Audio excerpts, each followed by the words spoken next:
Hello, comic fans. It's all great. No, it's actually Jordan by Brown from ILLflips, and I thought it would be fun to do a little video on a stack of comics I bought recently from mycomicshop.com, and just to go through some of the stuff I picked up and maybe just give a little bit of context around why I pick up some of the books I do. So I might start with some of the bigger format stuff. So I got 2 issues of the Alex Sinner series put out by Fantagraphics a couple of years ago. This is number 2 by Carlos Sampaio and Jose Munoz, the writer-artist duo from Argentina, who both, well, Munoz studied under Hugo Pratt and Alberto Brescia in Argentina before moving to Spain and Italy, where he joined up with Sampaio to do kind of this crime noir stuff. But these are kind of nice because they just they collect like one story rather than the big chunky volumes from IDW. And yeah, I just thought I'd maybe flip through some of this. I just really like the black and white art throughout. This seems maybe, I don't know, earlier than some of their later stuff. It just seems more kind of polished, but still all these great character designs, kind of bizarre proportioned faces sometimes, less so in these I think, but they go on to be pretty kind of grotesque sometimes in the designs Munoz is doing. The kind of interesting thing about these guys is they never lived in New York, and these stories are all very, you know, it's a New York setting, and it doesn't really miss a beat in that regard. And you can obviously see the influence on the likes of like Frank Miller and Eduardo Risso from 100 Bullets. So just kind of gonna have a little flick through. Yeah, well, he's just really good on all these kind of like wet black and white textures as well. You can see like wet mud at a graveyard, and you can really see the Frank Miller. I don't know what this is. This seems to be some kind of backup by, I'm gonna say, a different artist, and they seem to just be using like, yeah, black and white and then red, a little bit of red on the eyes there. I don't know if you can see that.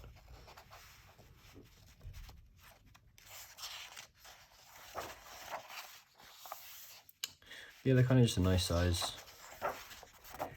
There's the red there at the end for the blood. And then I got number 4 as well, which is called Viet Blues, and I think it's like, I haven't read this yet, but I think it follows a Vietnam vet of some sort. I've seen this stuff in the Charlie magazines. These are familiar faces, and actually even here you can see a little bit more of the abstraction of the kind of faces Munoz does. It's really nice stuff though. Really great panels.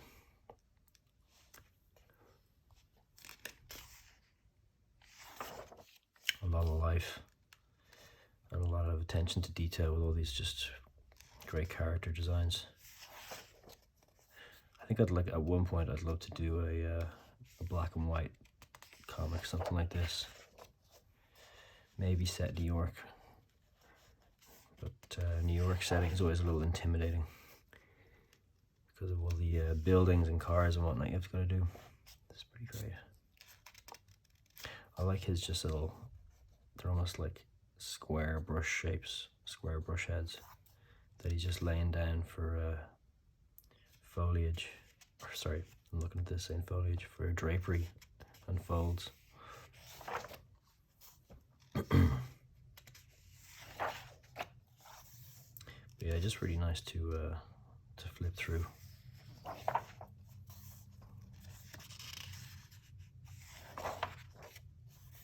This kind of stuff where he's creating the planes on the face with just big bold brush lines. It's really nicely done. He makes it look easy. It's not. It's really nice stuff.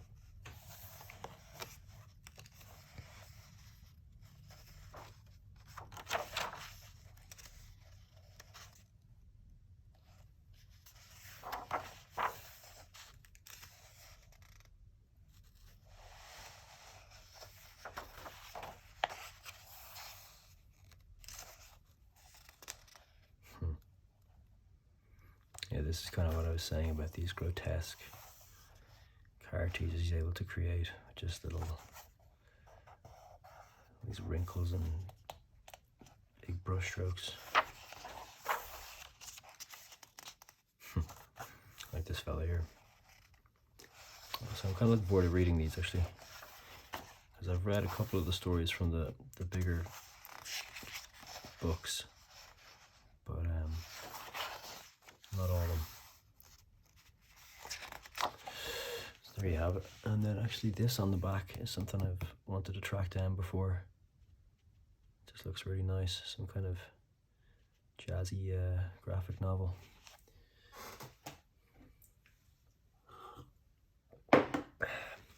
Then I picked up an issue of Heavy Metal from July 1979, and I picked up this for a particular reason, which we'll come to, but I'm sure there's lots of other good stuff in here, because there always is within the pages of Heavy Metal.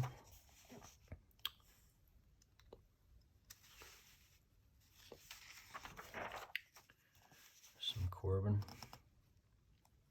I've never seen this before. There's always so much little Corbin short stories. You've never quite tracked them all down, but this is pretty cool. There's an Aladdin genie situation going on. Nice color.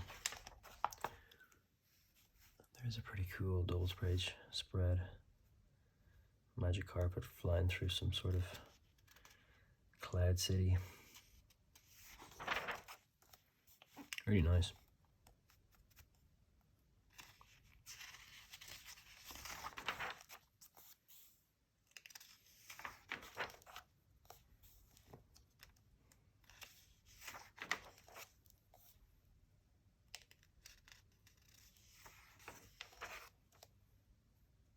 A little bit of airtight garage. Actually, this sequence was pretty important for me during making Cosmic Slop 2. And there's a good bit of reference used from the scene for the scene in the apartment with Samo and Humpty. Not much of it in here though. This looks nice too.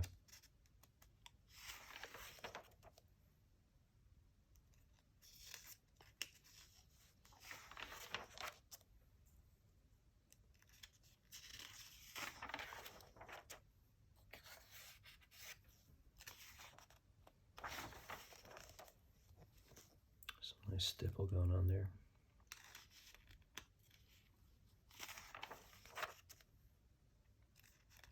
I don't know who this is. Fisher. Oh yeah, and this is why I picked this up. It has this Mike Hinge story, and I like the kind of 60s psychedelic kind of pop art, but this actually kind of looks a little muddied out or something. Colors could be like more vibrant. Like the stuff of like Guy Pilar on the Pravda or Jodel stuff, but this kind of almost looks like a bit of Steranko as well or something. From like Outlander or one of those. It's pretty cool stuff though. I'd also like to do some kind of crazy pop art comic at some point with all these vibrant colors. I guess he uses like dyes or something to paint those. But I don't know yet, it's just a little dark or something. Nice art though, I like this. It's kind of robotic cocktail barman. Von Baudet.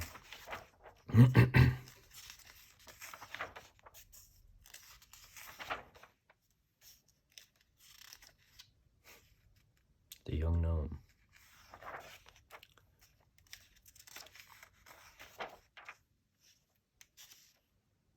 Chantal Montelier.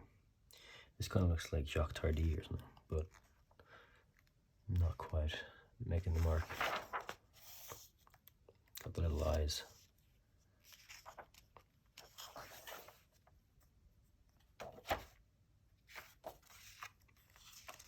There's quite a bit of stuff in here.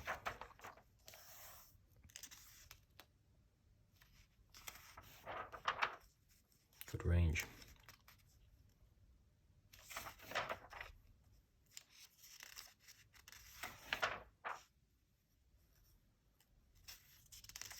Attila the Frog.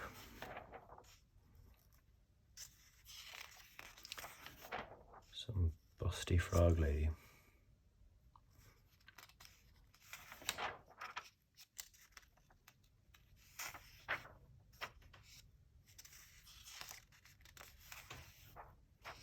Some nice whale art.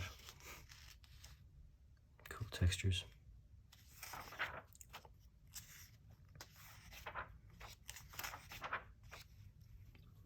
That's pretty cool.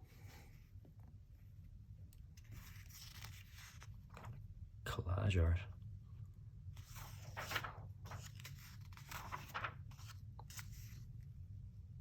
I think this is Alias,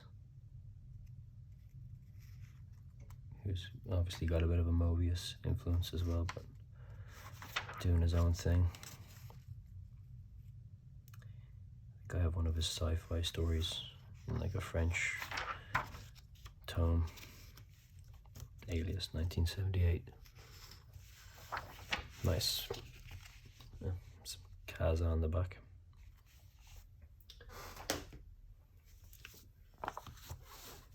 And then I picked up this issue of Concrete by Paul Chadwick, 1990, just because there's a Mobius story in here that I wanted to check out, which I think is collected in Adina. But with them, this is some of the Paul Chadwick stuff first.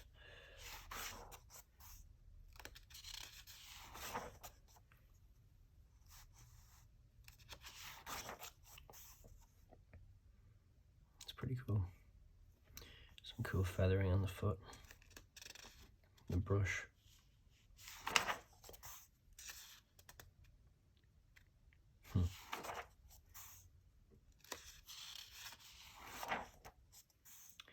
Yeah, so this is one of these Stel and Atan stories, but I think it's maybe got some kind of different color treatment going on to the collected Dark Horse book. The skies and stuff look different. It's like really nice color gradient in the skies. And actually, yeah, this story has been an influence on Cosmic Slop 3 for kind of a temple scene I have going on with the Orcon monks. They're bringing all their stash back to their vinyl temples for a celebration. All this kind of stuff is a big inspiration.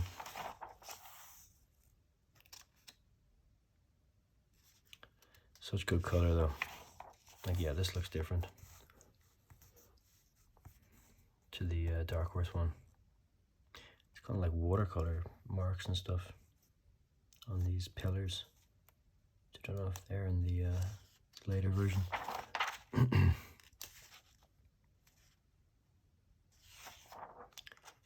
Really nice. Kind of makes me want to go back now and change some of the skies I've done for issue 3. Because these are putting me to shame.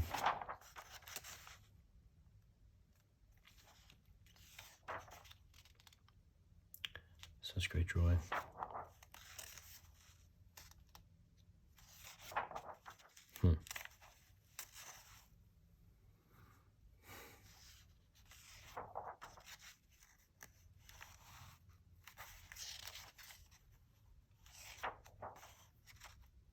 Yeah, so that's why I wanted that one anyway.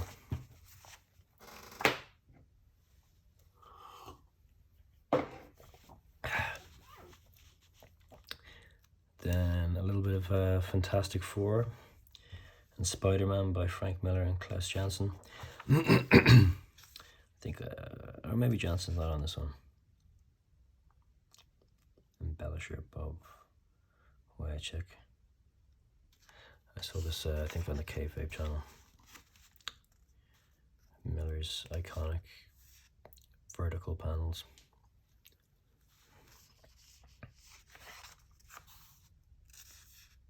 Yeah, it's always cool to see Frank Miller doing characters like the Fantastic Four that he wouldn't usually be doing. All these kind of like gargoyles and rooftops, creating these this depth. And then there's a lot of this kind of like weird color treatment going on with no holding lines to create these sort of, I guess, cosmic effects. Mr. Fantastic. Such a crazy character design. Yeah, this kind of stuff. It's pretty cool. Kind of has a bit of a John Romita Jr.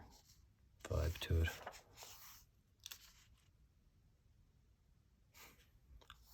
It's great.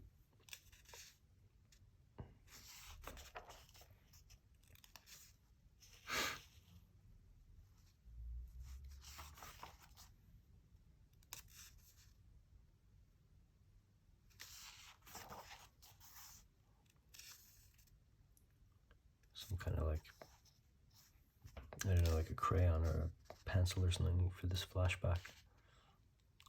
It's nice.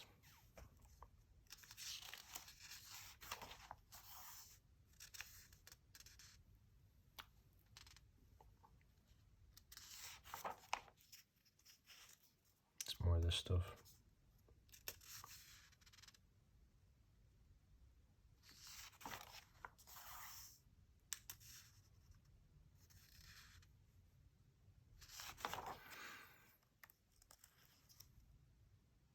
This is kind of weird. I don't know if it's like meant to be less bright or if it's just kind of rubbed off from the other page.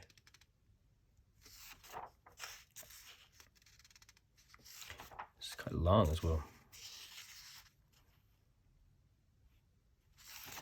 You get some sort of storm back up.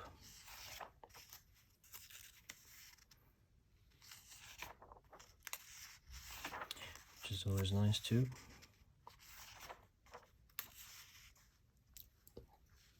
I hope this is bright enough. I've never done this before.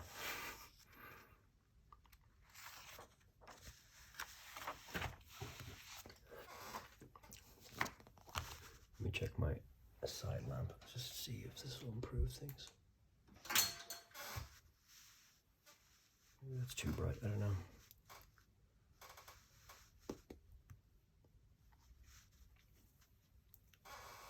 But this was a comic I saw on, I think, God Damnlog's page. He always shows off pretty interesting stuff. Dead Man Walking, Boneyard Press. Hope it's not like too glary with the light.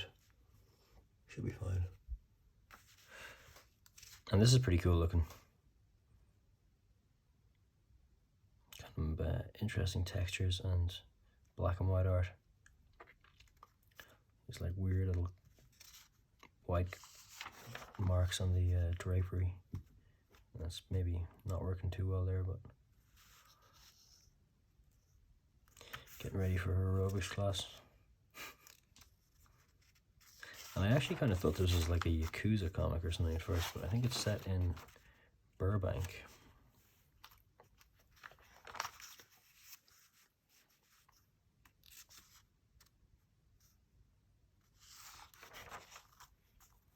Cool cars. Some limousine interior shots. This is pretty cool.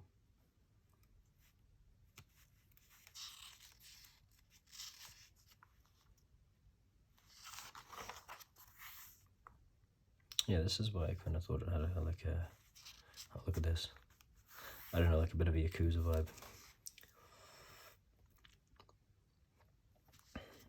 This is so simple but so effective.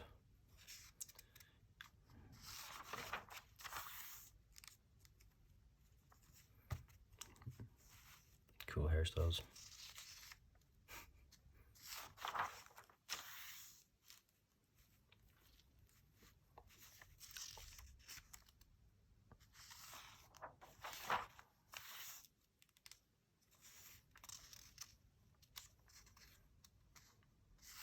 Yeah, this is nice. Crashing through the windows. Cool kind of water textures. Lots of crowd scenes.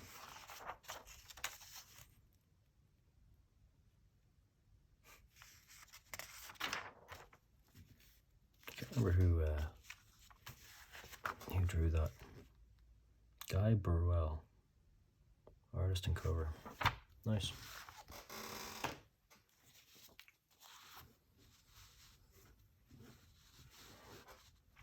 Lois Lane. The reason I picked this up was I saw Jared Cody Wolf share it a while ago, and he said it was like one of his first comics. And I like the look of it just because it has a lot of like subway art inside of it, and on the cover obviously. And there's a subway, like a flying subway in Cosmic Slop called the Iron Horse. And subways are pretty tricky to draw, especially all the undercarriage stuff. So if I ever see subways in comics, I'd like to take a look and maybe, you know, use them as a reference or something at some point, because it's not easy. Maybe this is too much. I'm not sure. Leave it off for now. So yeah, I wanted to have a look inside anyway. I think Jared might have used it for used this cover as reference for an EP cover that he just did for Mighty Theodore. I think I recognize her from that. But yeah, so you've got some subway stuff.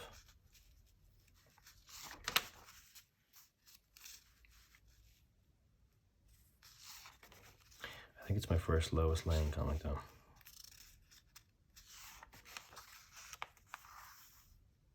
And this is cool.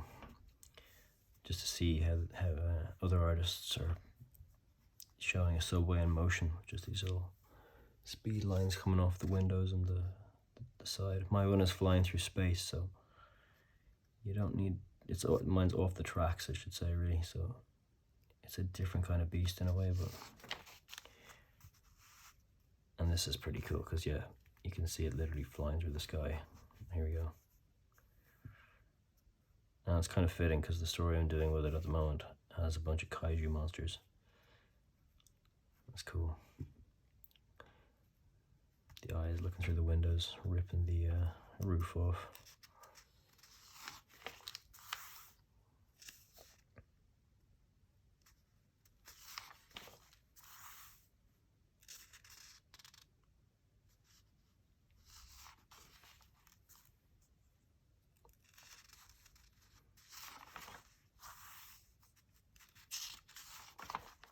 I think this is probably pretty old too.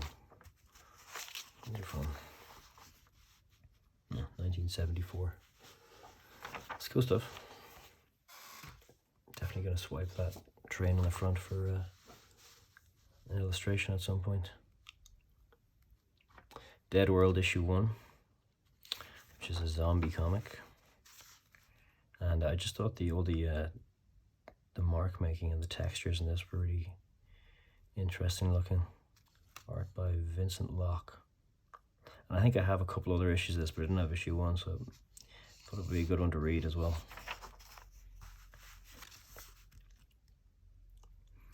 There's a lot of mark making going on these pages.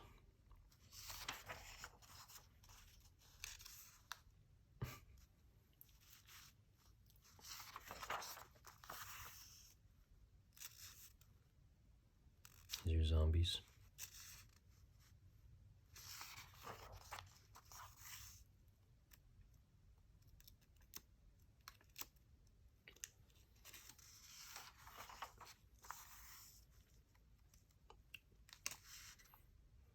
Luke Skywalker.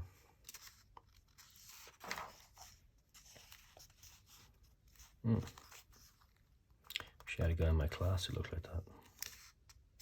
See his eyes like popping out, breaking the panel border. That's kind of cool. Weird looking, but cool.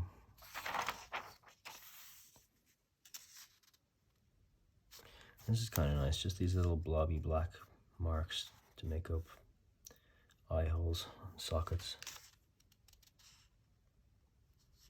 Well, that stuff's always kind of difficult.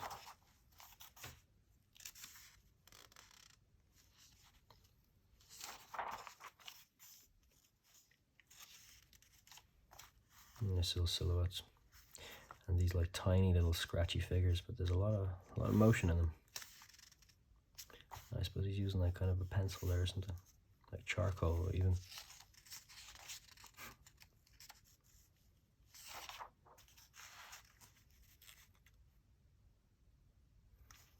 Swinging nightsticks.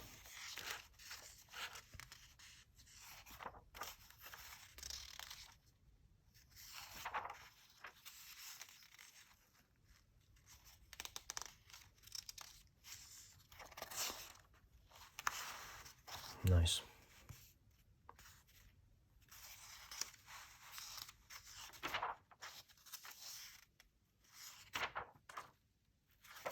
Yeah, it's nice.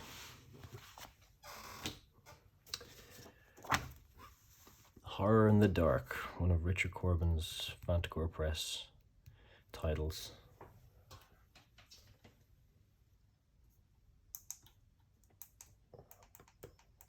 Yeah, maybe just a little bit more light. And I kind of bought this just on for the cover almost, because it's this really creepy spider, giant spider creature, and then these like hanging bodies. Even his piece is like caught up in webs. But just those like black, dead black eyes staring at you. Pretty creepy. And then I think it's just Corbin's art throughout. Tea time with a bunch of severed heads.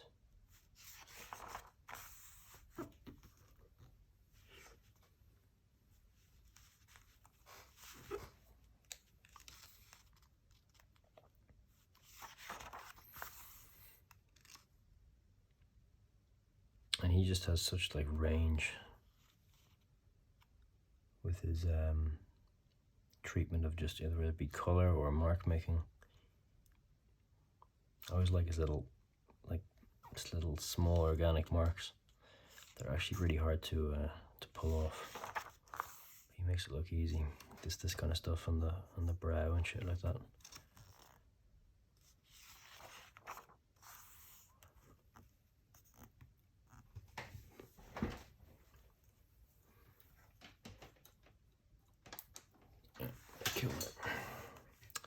This kind of stuff's great as well. Almost looks like he's like inversed this. I don't think he has. It's pretty cool.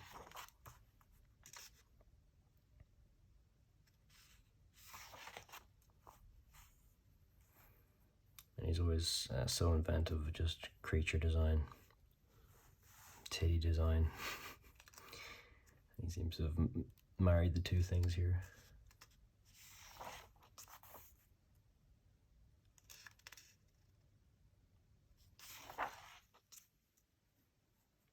He's also so good at just those big kind of soft, fat characters. This is cool with the shadow of the blade going into the chest. And this is pretty cool too. This like some sort of stone amulet or something. All the different eyes reflecting out of it. It's really nice. I'd like to read that one. That seems cool. And then this is a story and art by Conrad. Looks pretty nice as well. Using all these weird screen tones for different textures.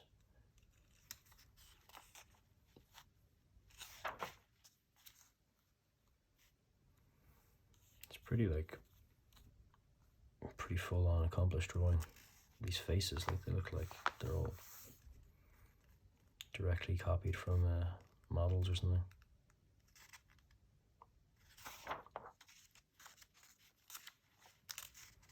It's cool. The Bull Digger.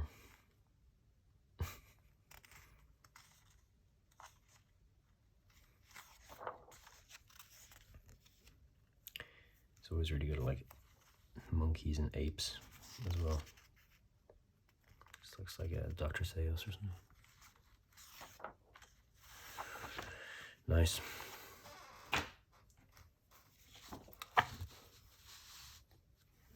Cat and Mouse, and I kind of just picked this up for the cover. I thought it was really a cool depiction of two people jumping over rooftops.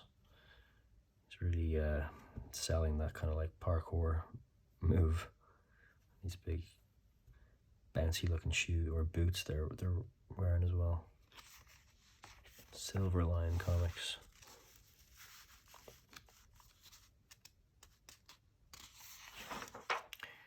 And the artist is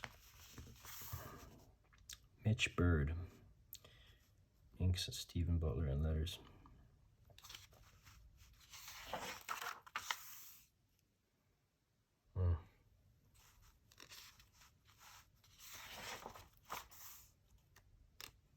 Not quite as nice as the cover, but not bad.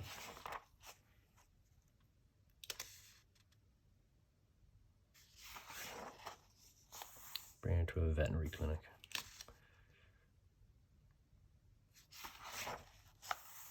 It's like devil character. What's going on here?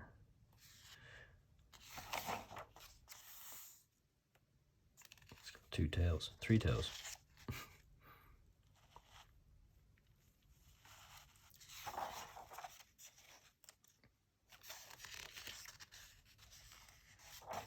I mean, sometimes it's just fun to look through this stuff. We don't have like the most amazing comic book shops in Dublin, where I'm from. Definitely no like dollar bins or whatever, so sometimes to scratch that itch, it's nice just to order a box of random comics and see, just have a flip through them and see what's inside. And you go off the covers quite a bit sometimes. That's pretty cool. Crashing through the upstairs. Glass roof. Yeah, it's something I like to do sometimes. If you just order a box of stuff and then, I don't know, sit down and watch a movie and crack open a box of comics at the same time. It's a nice way to spend an evening. But I thought I would go through these because I kind of got a nice selection of stuff this time around, I think, and just go through some of the stuff and share it this way. I sometimes share pictures on Instagram, but sometimes it's not quite enough. There's quite a few of them this time around. Kind of cool.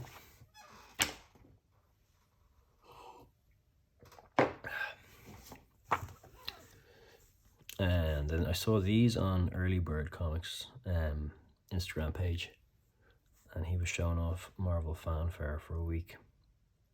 But and this is Ken Stacy art, and just he's got like this, I don't know, it's kind of like, it almost looks like digital or something, the way he's finishing these color covers. That wraparound cover is cool. Doc Ock.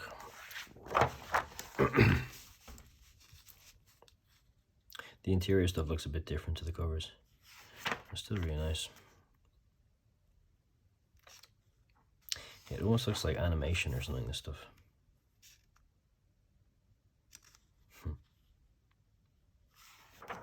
But his colors are great. There's like really nice purples, oranges, and green. There's some more Subway stuff. Interior Subway. Could be another swipe. It's cool. I like this kind of stuff, just a simple pose leaning on the bar of a subway.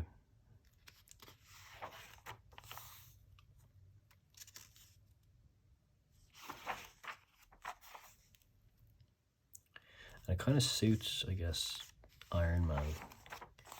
This kind of weird, I don't know, this kind of coloring he has going on just kind of works well for the character.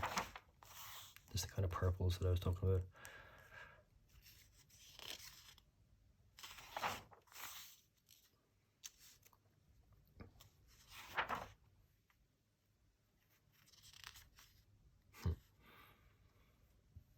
Some interesting expressions. A couple of pinups. It's nice.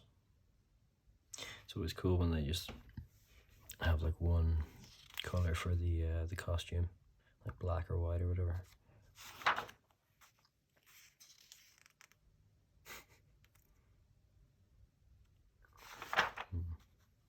It's cool.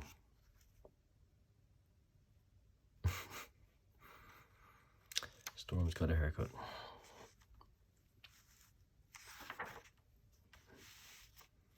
Deathlock, chilling with some pigeons. It's cool. There was another one of them. That was like issue 23, and this is issue 44. And this time the wraparound cover has Doctor Doom in a desert. Just look at all these like reflective things bouncing off Iron Man's suit. Can flip through this one quick enough. Again, this like kind of even looks more of that animation style.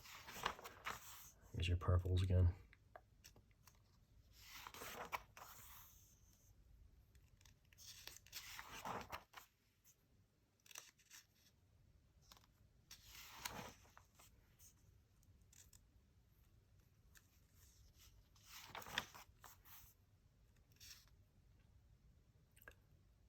Dr. Doom's HQ.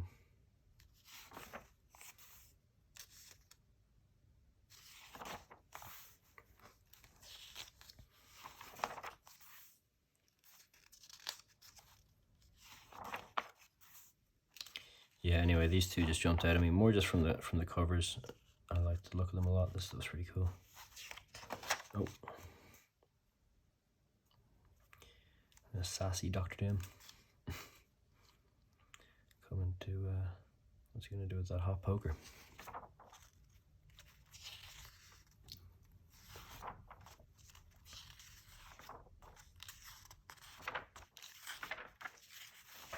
Nice. There's that Dr. Doom cover again. And then I think this was also shown off by Early Bird Comics this week, and this is just like all pin-up issue. Which I thought would be cool to have a look through, just like different artists doing a pin-up per page.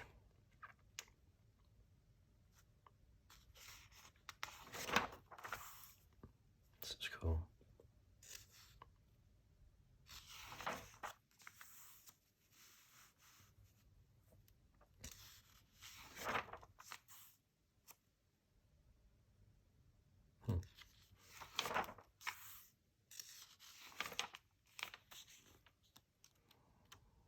Jansen's Spider-Man.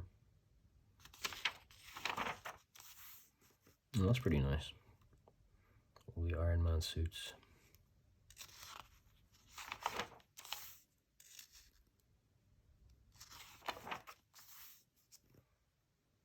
Mignola's Submariner. That's cool.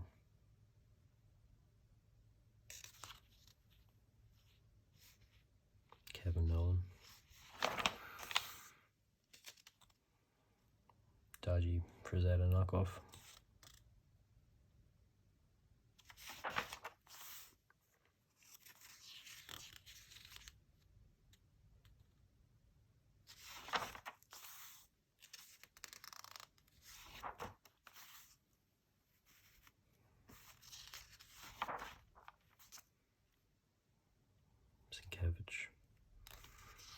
Simonson.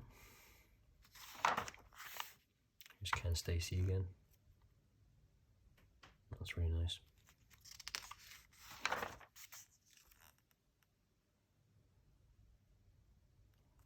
Charles Vess. Inhuman stuff, that's nice. Crazy little scratchy lines everywhere to create that atmosphere. Barry Windsor Smith Storm. I like those two Barry Windsor Smith Storm issues. Nice. And then a bit of Frank Thorne. And I kind of got this issue just because I like the look of these like Oliphant looking elephant creatures. I thought I like the kind of 70s Marvel stuff a lot these days. It's just really nice art. And just kind of very very out there with designs, like monster designs, character designs, and a lot of drawing. It's cool.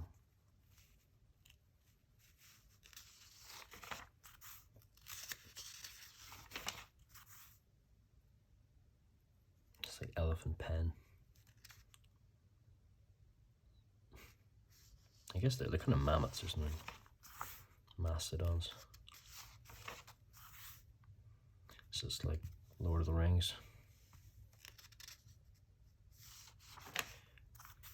And Frank Thorne, he's just so good at like drawing women, but like it's also kind of bizarre, the eyes.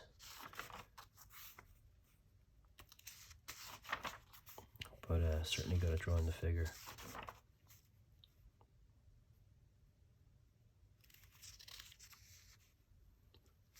You have nice colors in these like, Bronze Age comics. This is cool.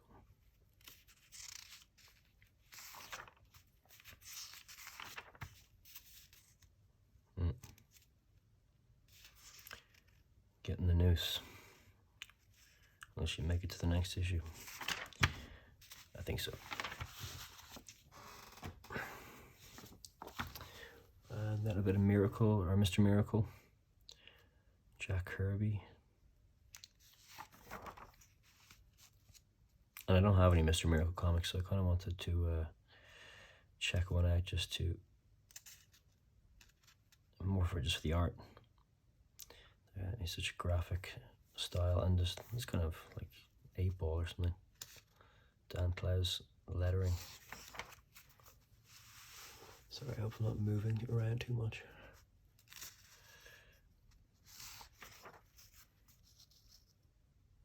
And just so many great panels.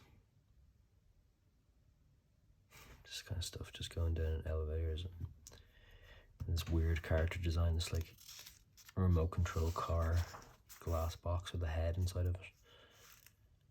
This is really nice. This dude. Big Barda is always a cool character design as well. Nice colors.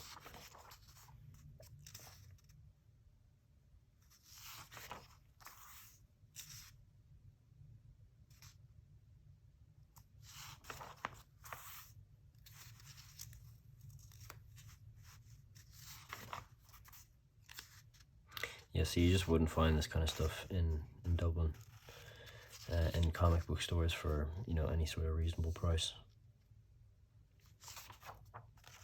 Probably be like up on the walls or something, if they did have one.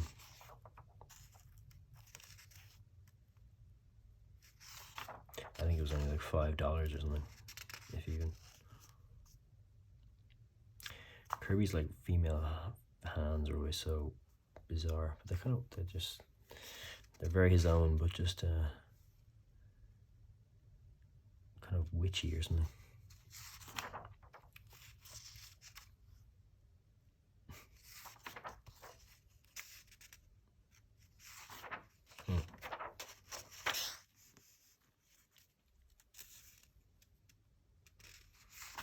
Nice.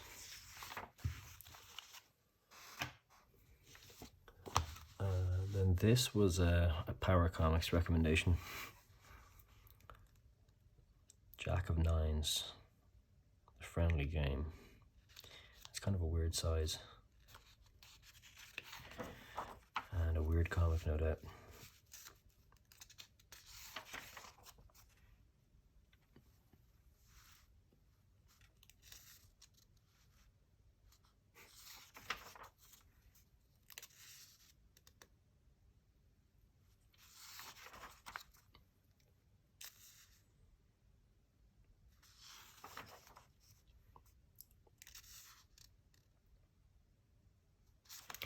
Interesting walking pose. It's cool. It's all good.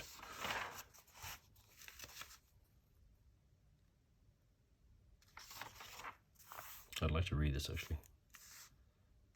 It seems like an interesting story. Just really bizarre.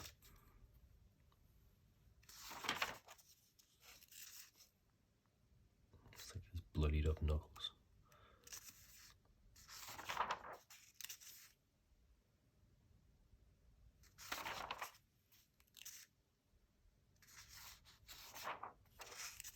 And then these weird textures, like a lot of rigor in there. And not so much rigor in other places, but that's the Power Comics way.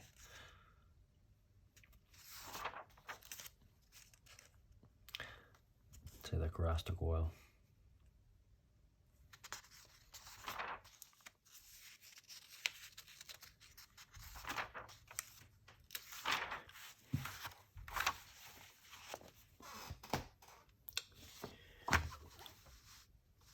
Partners in Peril, the new Partners in Peril. And I saw this in a little zine that I got off Chris Pitzer at a John Jacobs zine he did at SPX. So I thought I'd order this. I'm not mad on the cover. It's kind of weird, like with the airbrush and this like lettering. Kind of looks like that lettering should be on, like, I don't know, something from like a medieval story. But it's a John Jacobs comic, so it's probably not the only weird thing about it.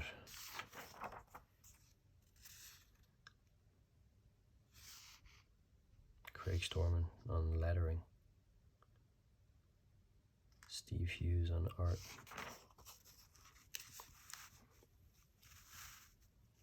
And I think Plot Ideas by John Jacobs. Okay.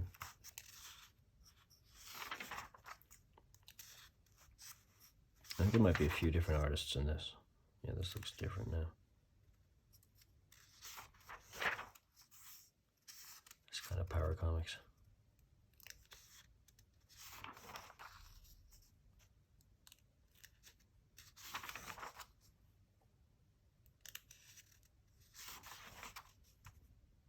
Jim Rugg.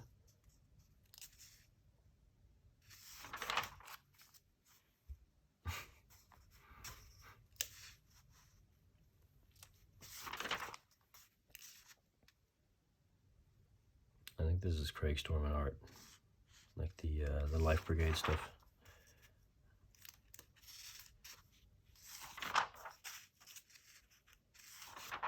Yeah, it's nice. I saw this one too. This was in the zine as well. Rough Raiders.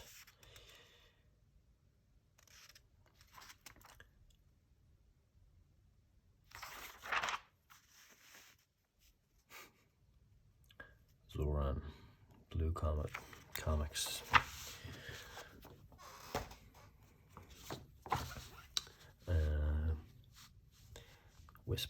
Whispers and Shadows.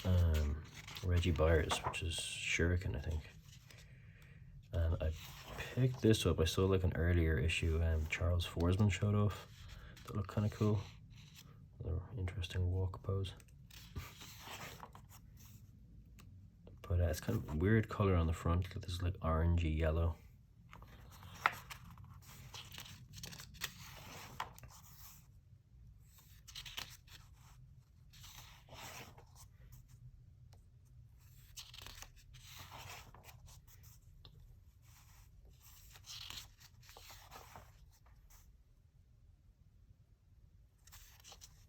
weird screens on these faces. Yeah, not bad.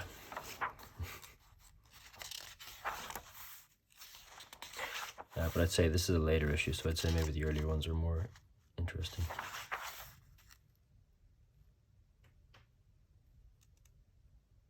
Kind of like Bernie Wrightson influence. And then advertisement for Future Beat, which is actually pretty fucking cool. It's like Ben Mara or something. And then I picked up this series. It's called Screamer. And I picked this up because I can't remember who showed it off on Instagram. Anyway, but there's this like gangster dude, and he's got a big fur coat. And Humpty, one of my characters in Cosmic Slop, wears a big fur coat. So I always think it's interesting to see how other artists interpret fur, like in jackets, and how they ink it. Where is this fur coat? This is issue 1.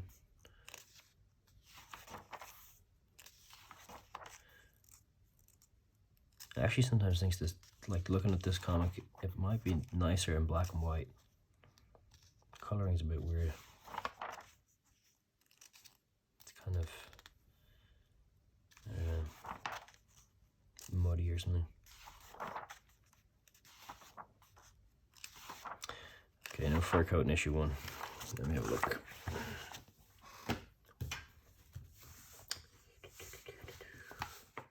There you go. So there's 6 issues of this. So there you go, there's the fur coat.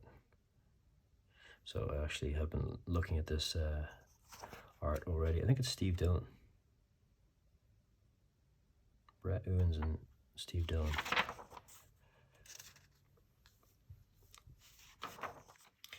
But yeah, just for big fur coat reference, it doesn't really get better than that.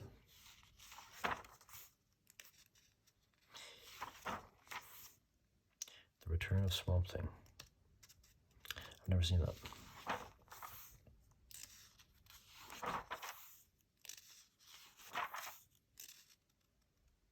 It's a really nice drawing. Just the colors are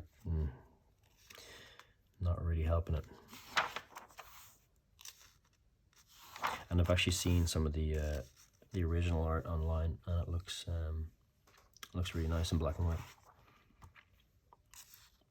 Or even just like one color like this isn't so bad. Like kind of a pink or purple. Oh, there you go. Like, yeah, if it was orange like that throughout, that's really nice. Yeah, fur, it's a hard thing to ink, because you can go too far with it or too little. You kind of just need to get it just right to sell the texture out. That's pretty cool. Just like these like kind of wide out brush marks to create a wet cityscape.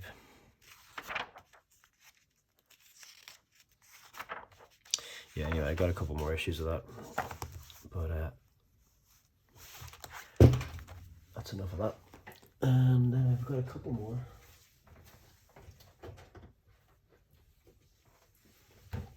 A little bit of manga.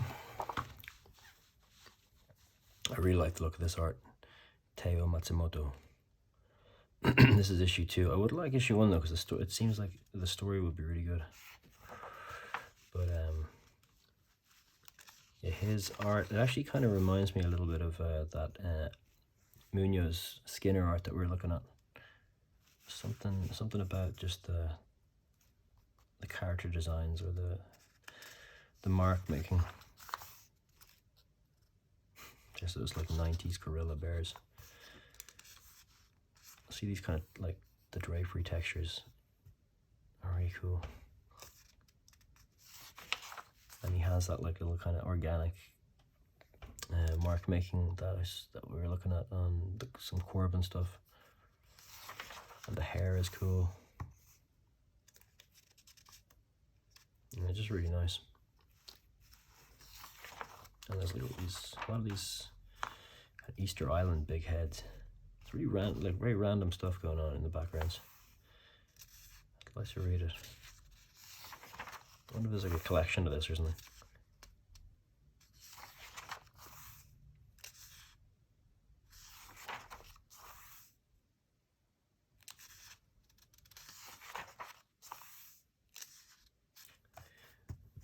That gorilla again. Yeah, it's nice cartooning. Cool character designs.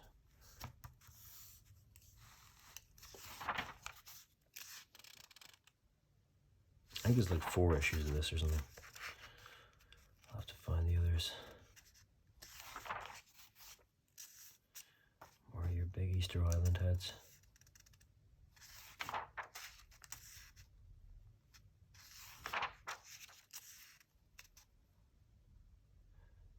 Yeah, just nice textures throughout.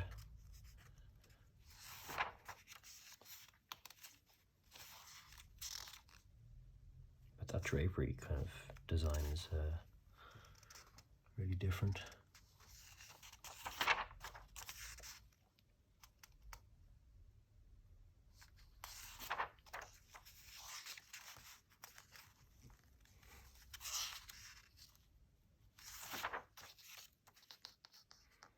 Yeah, I really like that.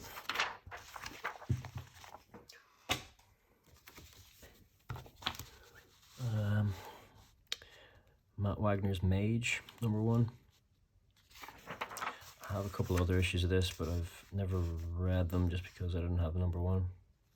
And yeah, I'm not really crazy on this stuff, but it's still kind of an interesting creator.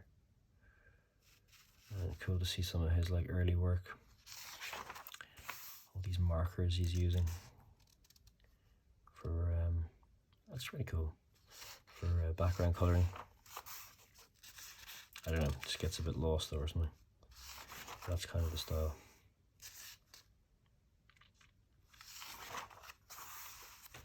You can really feel it on the paper.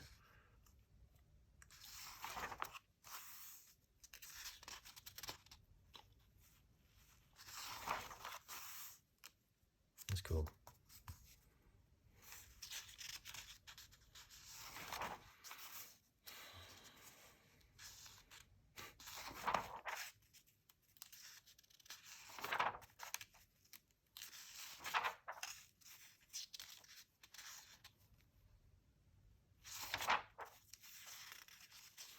Some more subway art. A little bit more straightforward. I like that though, the screech of the train coming to a halt.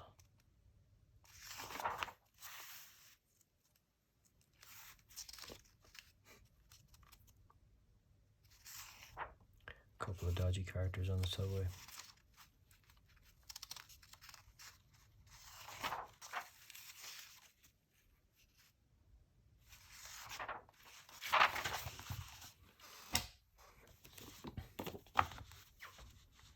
Then Assassin's Ink. I think I also saw this on Goddamn Logs page, and I just like the look of the colors inside of it.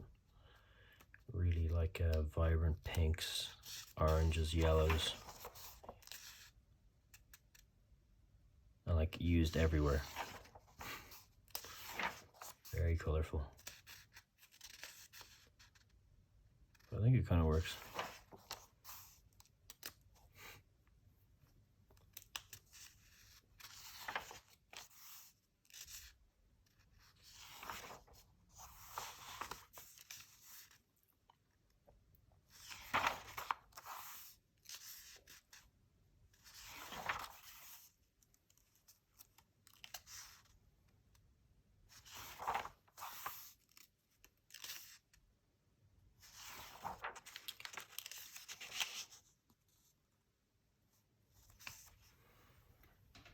Just a little bit more light. I need to get like a proper studio lamp if I'm ever doing one of these again. That's pretty nice.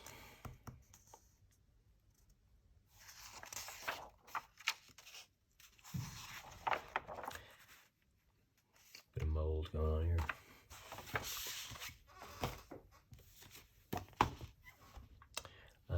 have no idea what this is, but I like the look of this like Cenobite Voldemort fucking character on the front.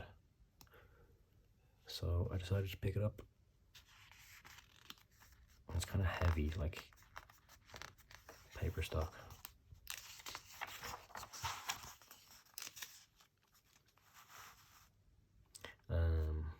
I actually don't think this is a comic. I think it's just like kind of a BDSM pinup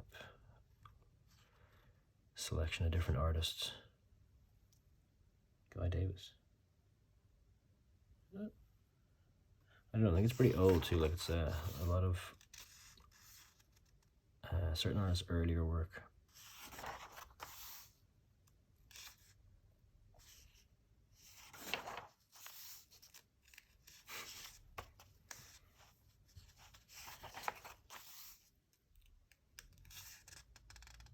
Just like pencils.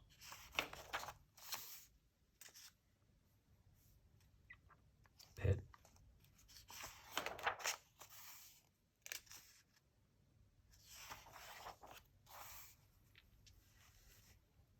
David Mack, the artist from Kabuki, I think.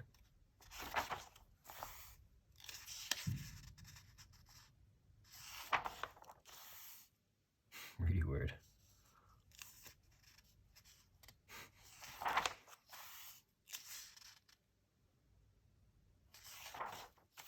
Yeah, just all pin-ups.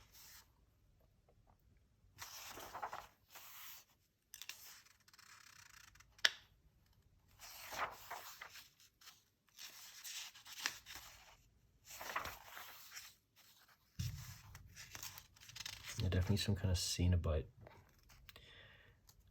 stuff going on.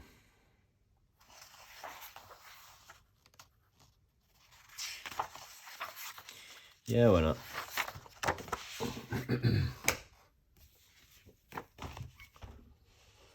And then this is kind of like just, I like the look of the character design in here. This Punisher life form. Where is it? It's kind of like mutant looking kind of Leatherface dude.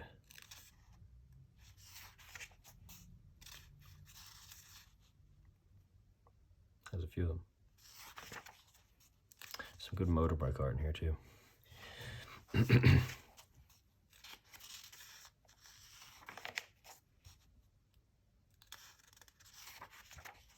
this is like 64 pages or something, so I won't dwell on too much, but like this kind of stuff's cool. Shooting him right in the face. It's a creepy design. Big mutant ball sacks.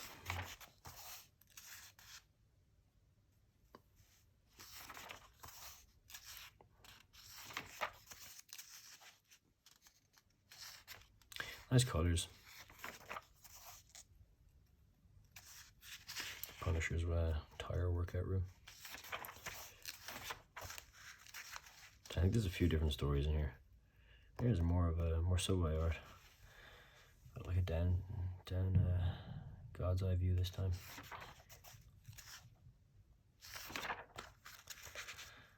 Some of Punisher's tools. Rusty guns for pistol whipping people. And this kind of looks like Punisher in hell or something.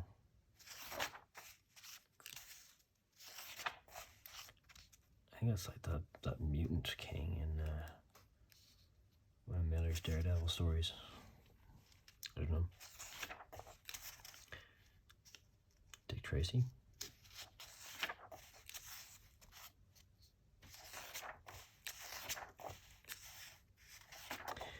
Yeah, nice.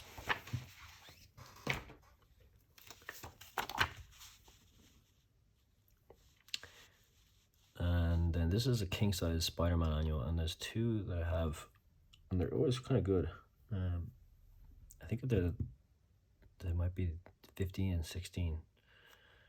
And this is Miller and Johnson with Dr. Doom Doctor Strange and Spider-Man, and just all this kind of stuff's really nice. I think this might have been on the KFA channel recently. Miller's just like all these little masks that he does. And the Turvey looking pretty nice. Just cool panels.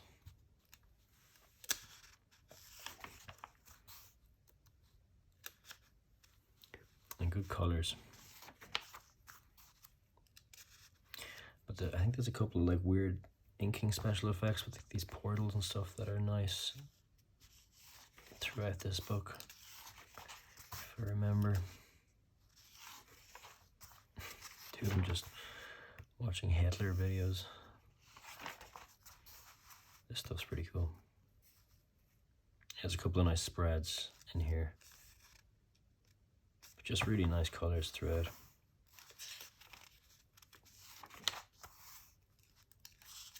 These kind of like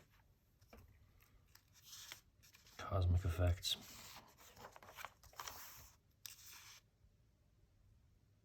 No colours.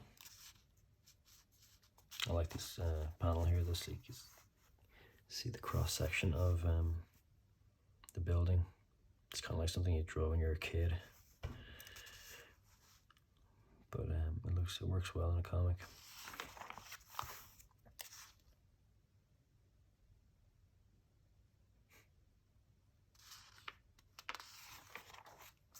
Yeah, this one, these spreads. And cool gargoyles, just like totally different texture. For the inking on them, you give them that stone feeling.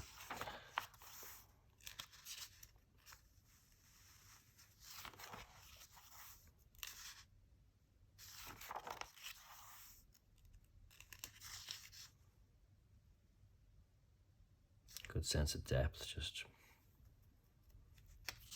not easy to do.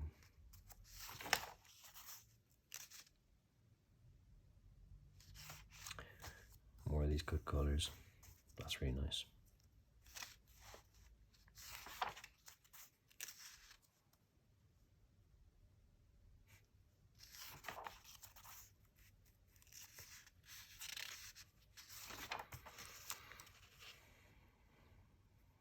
Washington Square Park, Times Square. Not easy stuff to draw.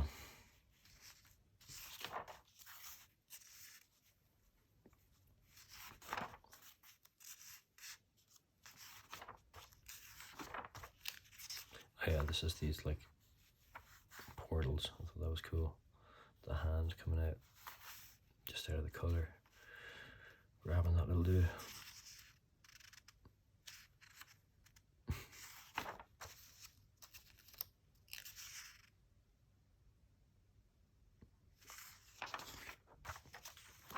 Nice.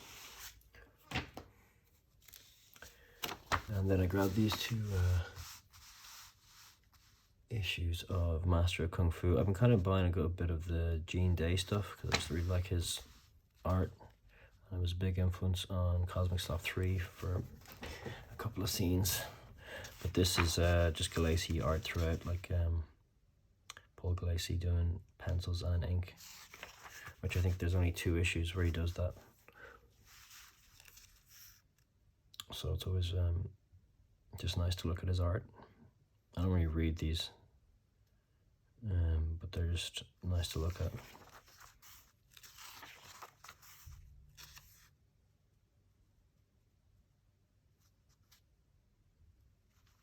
Yeah, just such like a range of just shots, props, backgrounds, and just ridiculous drapery.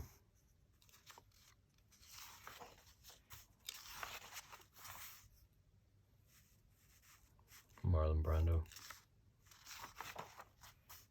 Literally. Well.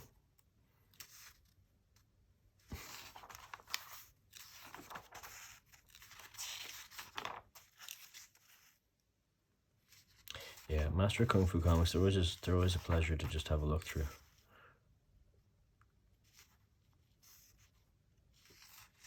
It's just cool stuff.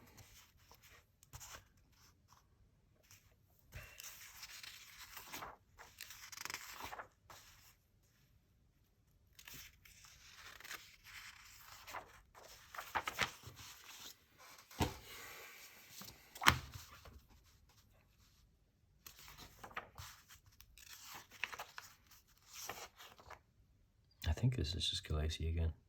Yeah, Paul Galassi artist. Nice faces. It's really nicely done. Maybe not so much this one. Good hair though.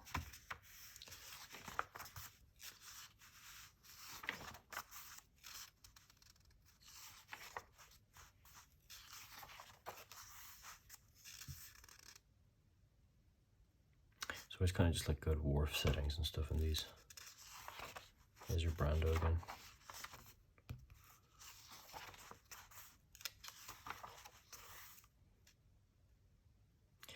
Really good motorbikes. All that kind of stuff is a real pain in the ass to draw.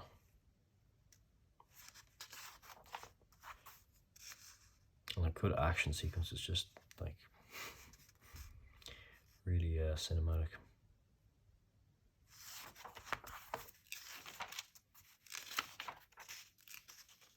There you go. It's like something out of a Ben Mara comic. Just even all these little bits of like rock and debris. They're just really well done. That almost looks like she's flying through like an asteroid field or something. Great perspective on these like guns, like nothing is out of place. Really good at obviously using his ellipse tools.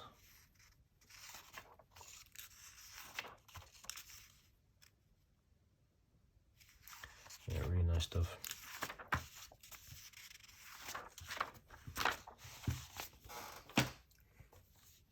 And then I got a couple of issues of, because these were actually really cheap, and sometimes they're not, of Luke Cage. And it's all the Billy Graham stuff. George Tuska and Billy Graham.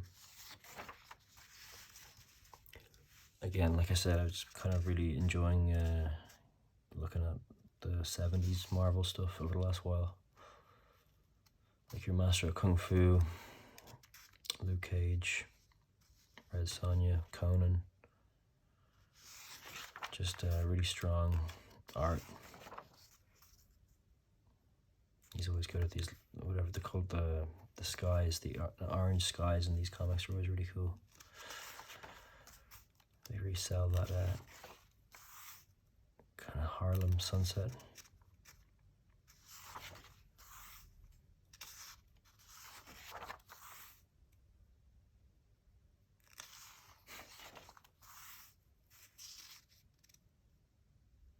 That's kind of cool. See the shadow like right underneath the gun. I don't know if I'd have the balls to do that. Just kind of, you could easily just make it look weird. It actually kind of works though.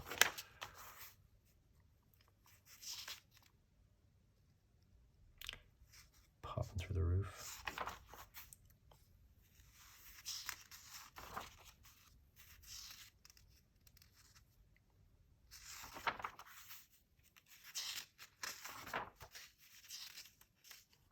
Melting car. Good colors. This kind of oranges, really orange and yellows, popping that brush line. This kind of stuff.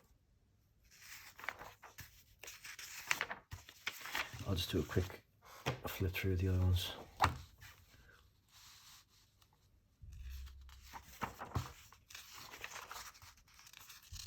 I think this is just Billy Graham, yeah, co-scripter and artist.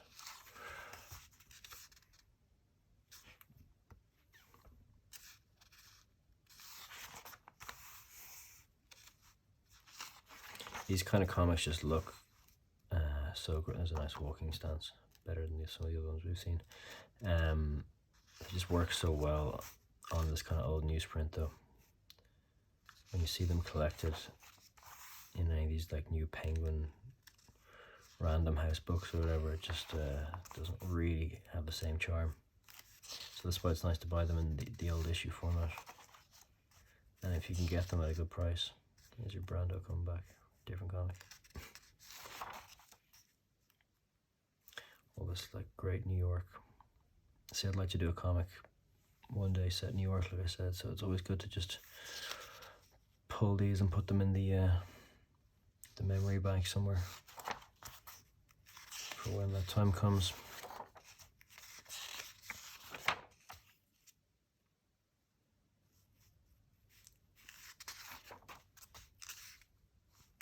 Great hair.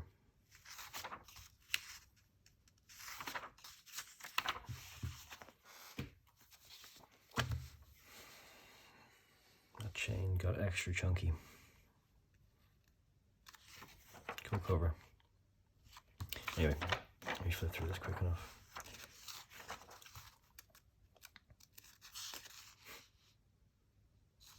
Good character designs.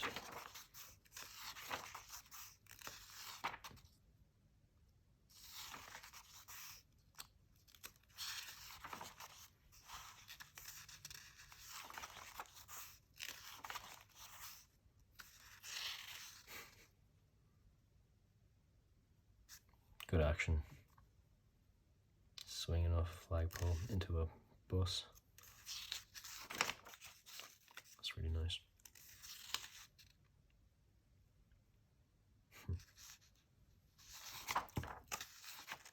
There's just like some Submariner backup thing in this, so I won't go too much further. And then I think I got a recommendation a while ago. I can't remember where he said it, but Ben Mara was talking about two stories that are actually like a nice read. American Century being one of them, written by Howard Chaykin and illustrated by Mark Laming and John Stokes. Not crazy on that kind of art, but that looks cool. But apparently it's not a bad read.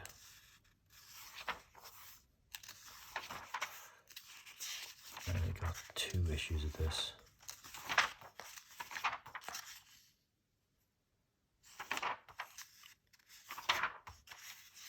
Yeah, I don't know, just a bit kind of stiff or something, this kind of drawing.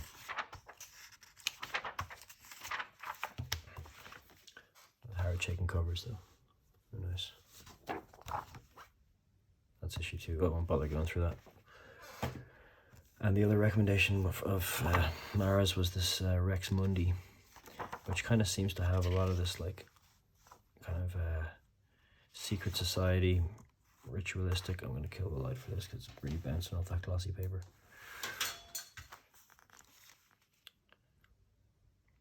Kind of, I don't know, almost Illuminati kind of stuff. Really dark coloring, which I guess kind of suits the story, but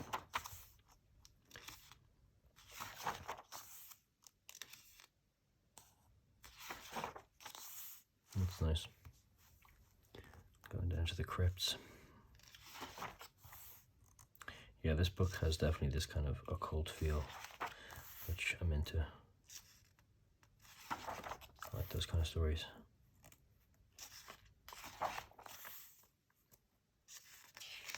Oh, there you go.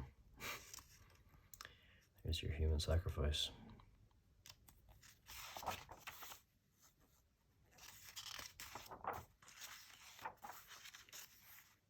These like weird masked figures.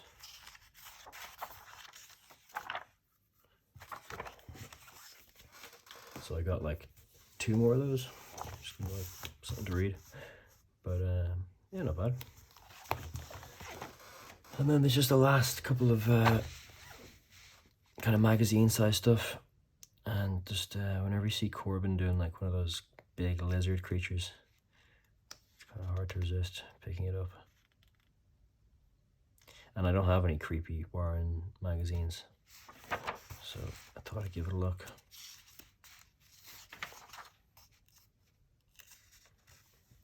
And like that kind of range Corbin has that I was saying earlier on. It's just there's a couple of different styles going on in this. Some kind of wash maybe, or maybe just color in black and white.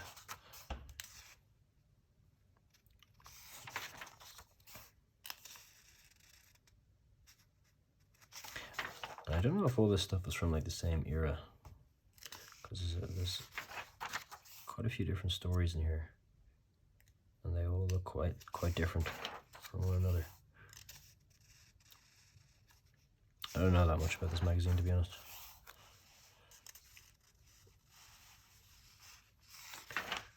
But it looks nice. Look at this. It's like melting face.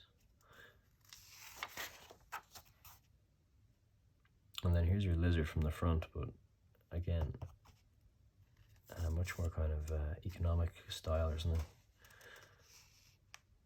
Just ink line, pen and ink.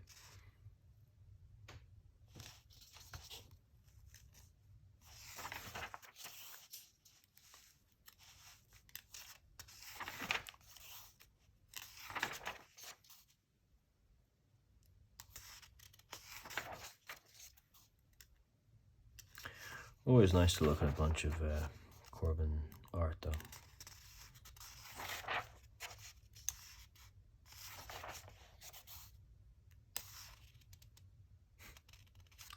Already sets it in a time.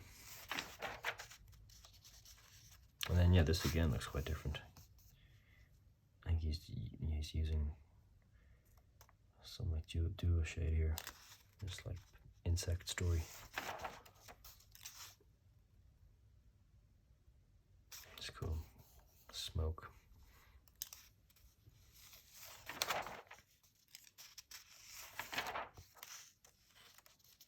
Kind of Kafka vibes. Metamorphosis. This little cockroach character.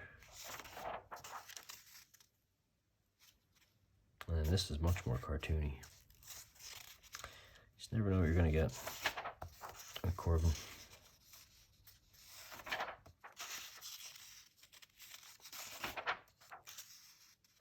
These are big as well. It's like maybe, that's nice, 60 something pages.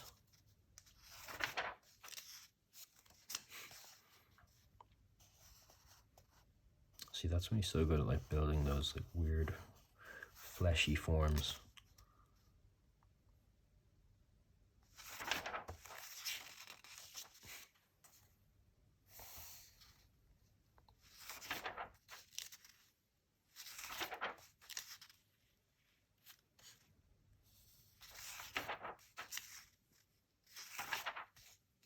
There you go.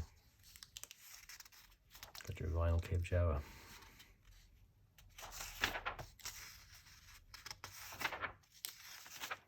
Nice.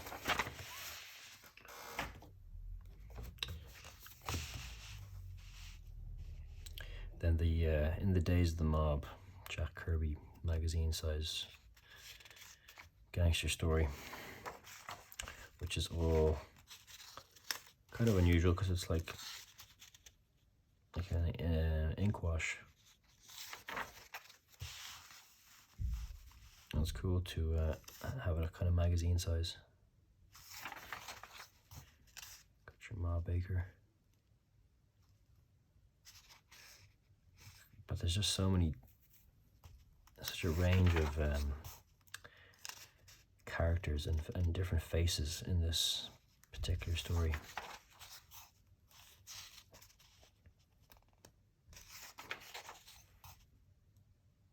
And there's no panel borders.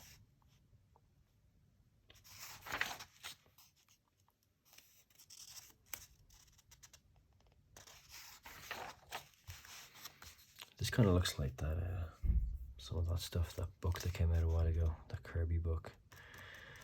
The kind of romance stuff, like Black Romance, a couple other stories.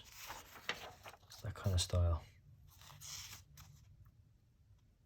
I can't remember. Dingbats of Danger Street was in it as well. This guy's cool. Kind of owl features. These are nice.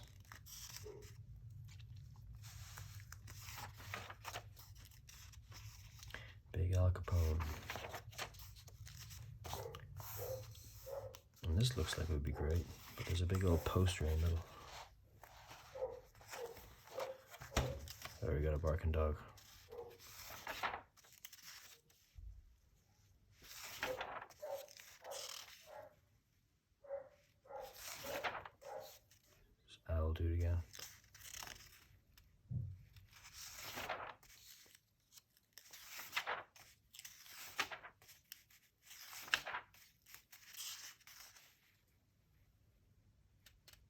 Yeah, really nice just for that 1930s prohibition gangster stuff. It works really well with that kind of grey ink wash.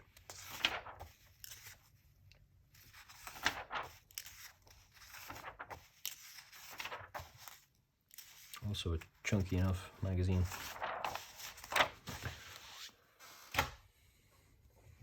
And then last two, I just got 2 issues of Love and Rockets. And I've always liked this cover with these little blue monkeys and this like it's kind of like rock monster. I don't have too many issues of Love and Rockets. I don't know, maybe 10 or something. But sometimes they're just too expensive to track down the earlier ones. But that big 40th anniversary box set is coming out, which is also pretty expensive. It's like nearly 400 quid or something. But it could be one of those things like the Dan Clowes 8-ball hardcover that was very hard to get now. And I think it's going to be like kind of a facsimile version of all the issues of Love and Rockets. Might be worth the pickup. Maybe for Christmas.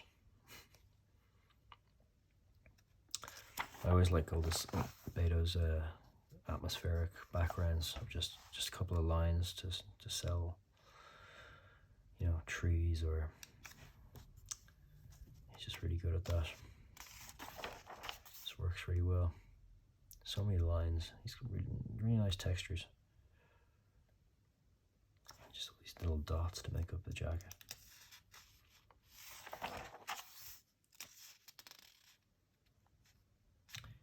Yeah, just really good at creating like just weather, you know what I mean? Different atmospheres, like storms coming or rain.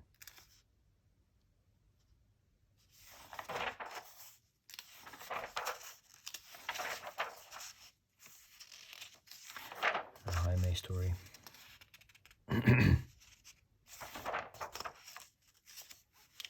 Also pretty amazing at textures.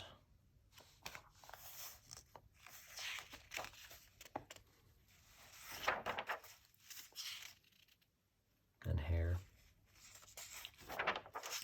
And everything.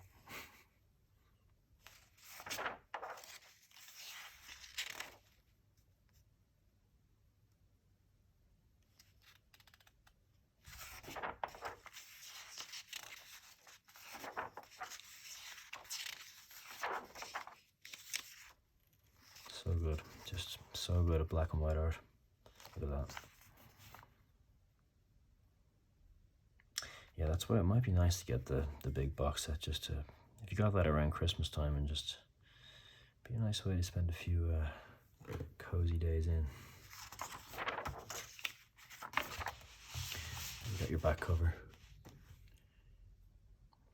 Wrestling stuff. And then I've always liked this cover as well. So I picked this one up. Again, just these little like atmospheric backgrounds. Just such good bold black lines.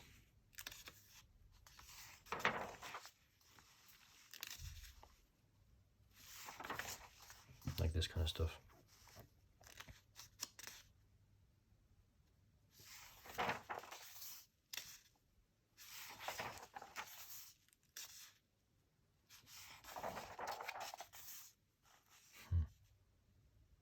Great bricks. I'd say that took a while. I like that stroller.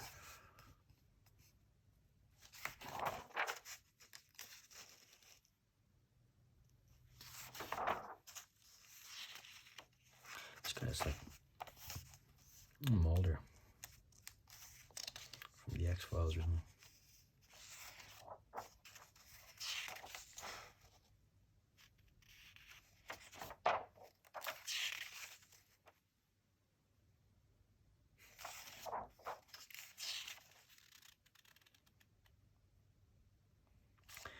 just so much nice stuff to look at. Evil Dead 2 t-shirt.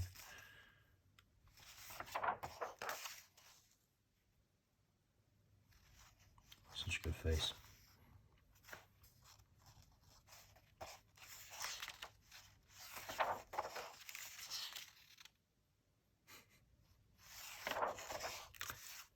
And there's your tardy.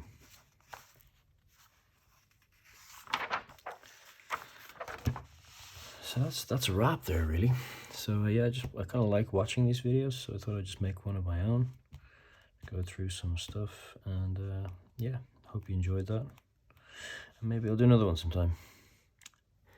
Adios.